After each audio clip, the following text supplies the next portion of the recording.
What's up, Yeti Club? Thank you so much for checking out this video. Make sure to subscribe for lots more attraction recreations coming soon, and leave a comment telling me what you want to see recreated next. And now, without further ado, from Epcot and Walt Disney World, Living with the Land. Now, sit back, relax, and enjoy Living with the Land.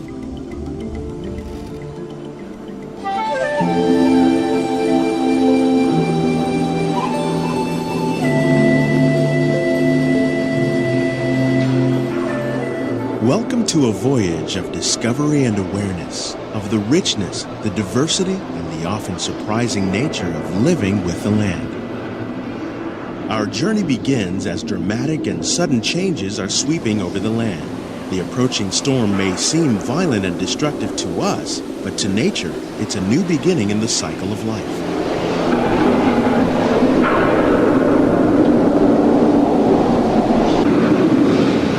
Beneath the surface of the land, roots trap water from the flowing mud, extracting precious nutrients and minerals. These elements, when combined with sunlight, create the diverse living systems of our planet.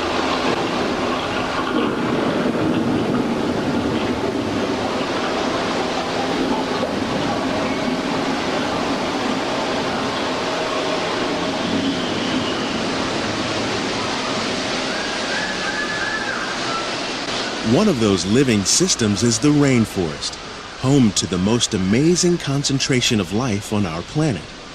These dense and beautiful forests cover only a tiny portion of the Earth's surface, but they contain more than half of its plant and animal species.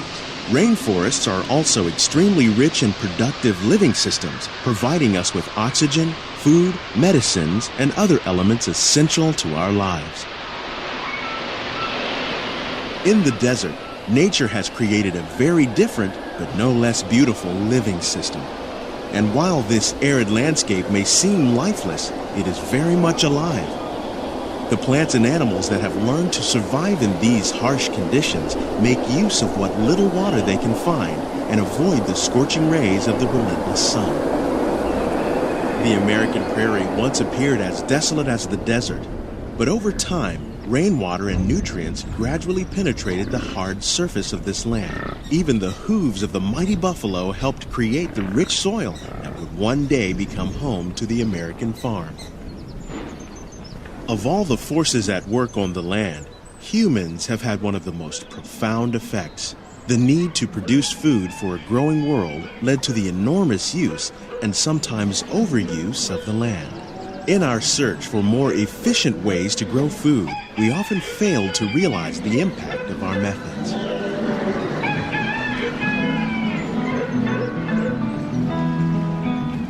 Today, we're learning to live with the land, discovering better ways to grow food that will assure both human and environmental well-being.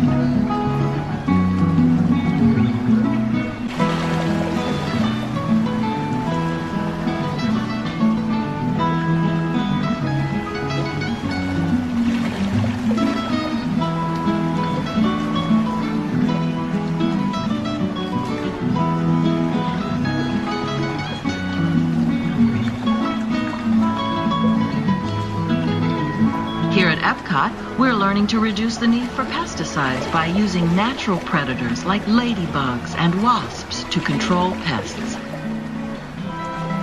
In Japan, we're learning that by adding composted leaves and other plant material to our soil, we can reduce the need for fertilizers.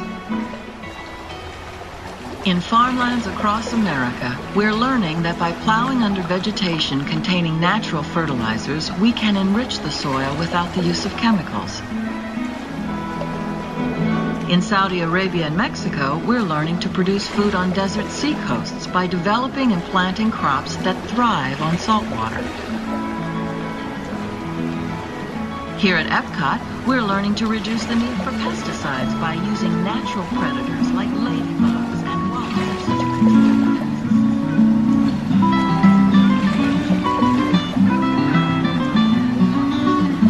How will we meet tomorrow's growing needs for food production, yet still respect the needs of the land? Some of the answers are being discovered just ahead. To help us maintain these carefully controlled ecosystems, and for your safety, please remain seated in your boat at all times. Welcome to our living laboratories, where scientists from Epcot and the U.S. Department of Agriculture are exploring innovative ways to produce bountiful harvests now and into the future. The tropics are home to the greatest diversity of plants on the planet. Many of these, like papaya, bananas, cacao, coffee, and rice, are well known around the world. These are just a few of the edible plants that have been an important source of nutrition for people living in the tropics. Many are rich in vitamins and minerals, while others are well adapted to growing in less than ideal conditions. Some, like the water lily, thrive in wet, swampy areas and waterways. All parts of this plant, even the flower petals, are edible. The starchy root of the plant has long been used to make flour for baking. One day, many of these lesser-known tropical plants may be as important as the bananas growing on both sides of the boat. More than 28 million tons of bananas are eaten annually, making it the most popular fruit in the world.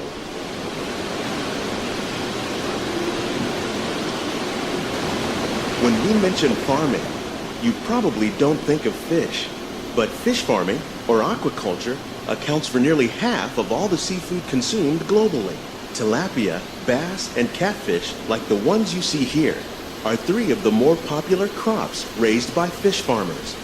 The sustainable system we're using here recycles the water in the tanks. As a result, we're able to save millions of gallons each year. Our small fish farm produces nearly 5,000 pounds of fish each year to serve in restaurants around Walt Disney World. Innovations like this one can play an important role in our efforts to produce bountiful harvests and still protect natural resources.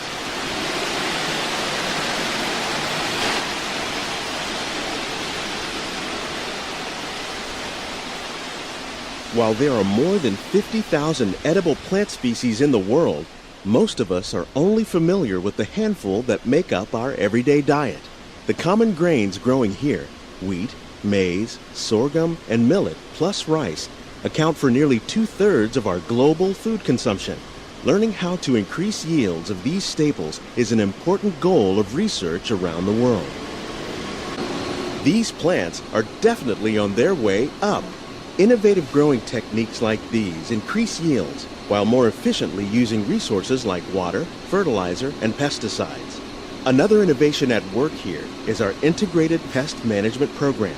By populating our greenhouses with beneficial insects that prey on harmful pests like aphids and flies, we are significantly reducing our reliance on conventional pesticides. We're growing these crops using our nutrient film system. This technique precisely controls and recycles water and nutrients. With it, we can produce over 27,000 heads of lettuce a year in this one small area. Some of our best ideas have been inspired by nature, like these fruit and vegetable trees. By growing these ground plants vertically, we can increase yields and better control diseases. These crops taste as good as they look. In fact, we serve more than 15 tons of produce from our greenhouses in restaurants here at the land every year.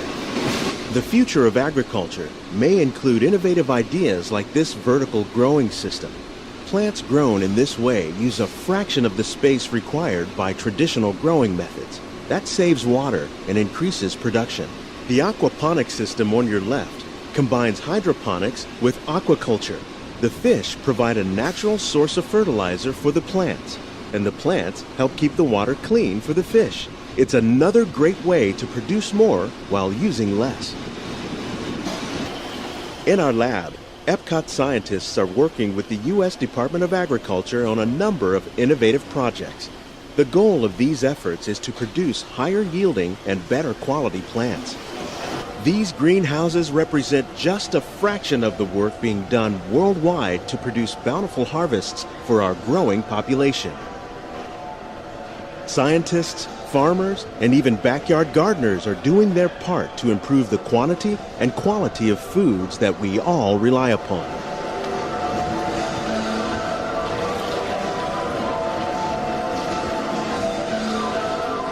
Together, we can continue to find more ways to increase food production and protect our precious natural environment. Only then will we truly be living with the land.